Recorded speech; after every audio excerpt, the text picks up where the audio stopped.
Ay, designing kasama natin ang ating mga naman, magigiting mga architect at engineers, engineering, si Architect Don, Hello! at si Architect Richard. Hi! We have the existing floor plan, pinag-aralan na mabuti, at syempre ang request natin sa kanila, we want space. Gusto natin ng malawak, spasyo, para pwede siya, mobile talaga siya all over the place. So generally, kailangan ang circulation is very important. So what we did, nilagyan natin mga rampa. Even the door widths and everything, ito accommodate dapat yung wheelchair. Sa Rabbit! likod, di ba, gusto niya ng koi pond na maliit? Yeah, here. Yeah, new water feature. We combined the two actually. It's a water feature at the same time, a koi pond. So yung canopy space na design natin dito, talagang may mga trellis open space na Dito, dyan. oo. So what will happen will work around the pool. Tapos, we notice meron siyang toilet. So talagang ganda-ganda ng plano. Grabe, very well planned.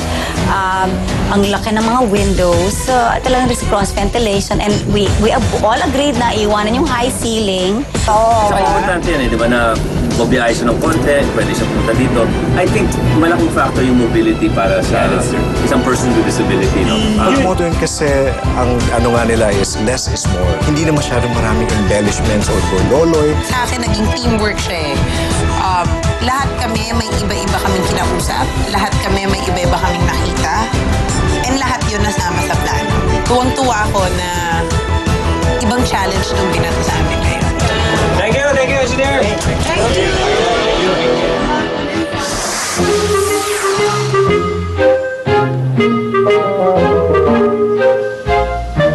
Parang pakita ko, lilipat na konti lang.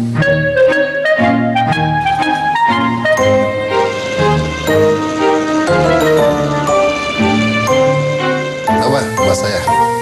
Kailangan mag-shades muna. Boracay eh. Kasi parating pa lang maganda yung view eh. Iba talaga yung tingin galing sa dagat. Pati yun sa beach.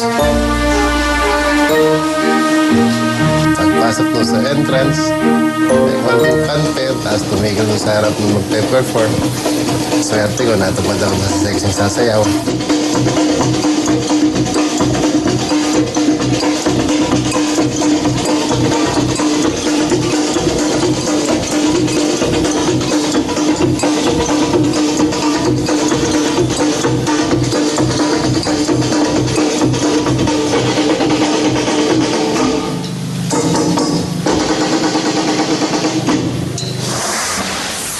Kayo, o kung pwede natin ipera na lang yan. Nasa inyo, kantaro! Pagkatapos ng wheel time, big time, mas masaya yung sumunod. Yung demolition video pinakita. Hi, Pamilya Bernardino! Unang-unang maraming salamat sa inyong tiwala sa amin, sa design team, at siyempre sa mga build partners natin at sa aming programa Extreme Makeover Home Edition Philippines. Dahil itong tinitiyak ko, ang bahay, puro alaala na lang ang matitira. Dahil gigibay namin yan, ang tawag namin dito ay Demolition Day!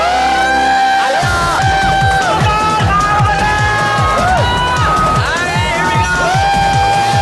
Katapusan ng bahay ninyo!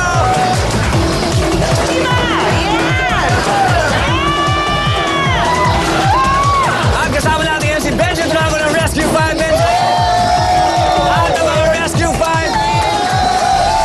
Ay, bakit mahalaga na meron tayong rescue team dito?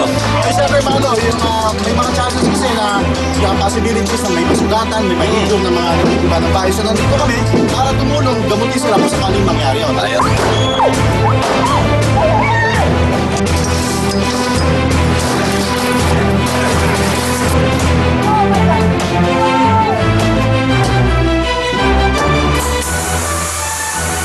Okay, Dog Chulin family, nag-enjoy talaga kami sa loob sa paggiba ng inyong bahay. Pero mukhang mas mag-enjoy kami dito sa labas. Tama ba ako? Isa! Dalawa! Tatlo!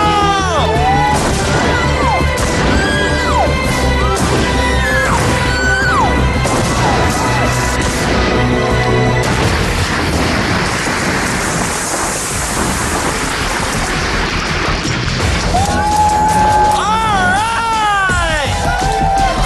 Ang bahay ay wala na! Bernardino family!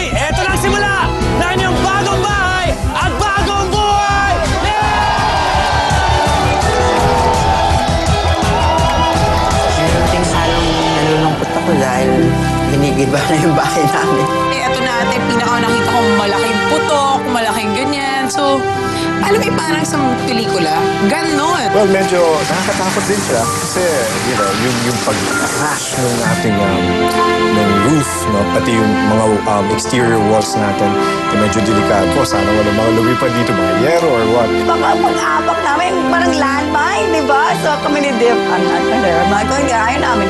Then of course, si promotor, si Paolo, umakyat pa sa bakod. Isip niya na sabi. Tapos may wire na, oh my God, don't pull that wire. Baka mag-explode.